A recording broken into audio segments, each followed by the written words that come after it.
একদিন একটা শহরের লোক একটা গ্রামে গেল। গ্রামে ঢুকতেই দেখলো যে একটা সুন্দর মহিলা কুয়ো থেকে জল ভরছে।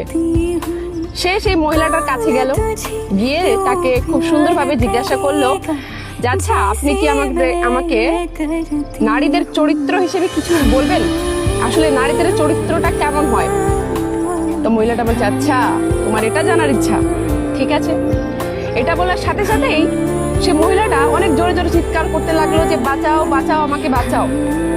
এটা শোনার পর গ্রামবাসী সবাই ছুটে আসতে শুরু করলো।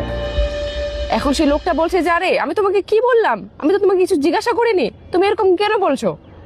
তখন সেই বউটা আরো জোরে জোরে চিৎকার করতে লাগলো যে আমাকে বাঁচাও, আমাকে বাঁচাও। তখন বলছে, আরে বোন, আমি তো তোমাকে কিছু খারাপ কিছু বলিনি, তাহলে তুমি কেন সবাইকে জড়ো করছো? তখন সেই মহিলাটা বললো যে আমি সবাইকে জড়ো করছি, এখন সবাই আসবে আর তোমাকে এমন গণধুলাই দিবে যে তুমি 7 জন্মে মনে রাখবে।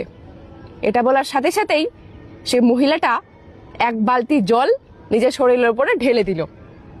ঢেলে দেওয়ার পর যখন সব গ্রামবাসী চলে আসলো যে কি হলো কি হলো, কেন চিৎকার করছো তুমি, তুমি ঠিক আছো কিনা? তখন সে মহিলাটা বলছে যে আমি তো ঠিক আছি, এখন আমি জল ভরার সময় কুয়োতে পড়ে গেছিলাম, ইনি এসে আমাকে বাঁচালেন, না হলে আজকে আমি মারা যেতাম। এটা শোনার পর তো সেই লোকটা অবাক যে ইনি কিরকম কথা বলছে। তখন সেই এক মুহূর্তেই সেই গ্রামের লোকগুলা সেই লোকটাকে অনেক সম্মান দিতে শুরু করলো, তাকে গ্রামের মধ্যে নিয়ে গেল, নিয়ে গিয়ে তাকে খাওয়া দাওয়া করালো, খুব সম্মান দিতে শুরু করলো যে আমাদের গ্রামের বউকে বাঁচিয়েছে উনি। তারপর সবাই যখন চলে গেল, গিয়ে সেই লোকটা সেই বউটার কাছে জিজ্ঞাসা করলো যে তুমি মানে এরকম কেন করলে? তুমি প্রথমে আমাকে তো এরকম করে বললে যে তুমি আমাকে মার খাওয়াবে, তারপরে আবার সবার সামনে আমাকে হিরো বানিয়ে দিলে, এরকমটা কেন?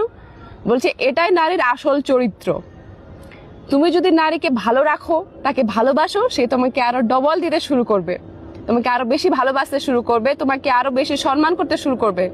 আর তুমি যদি নারীকে কষ্টে রাখো, তাহলে সে তোমাকে আরো দ্বিগুণ বেশি কষ্টে রাখবে, তা তোমাকে দ্বিগুণ বেশি বিপদে ফেলে দিবে। তো ভিডিওটা ভালো লাগলে অবশ্যই শেয়ার করবেন। ধন্যবাদ।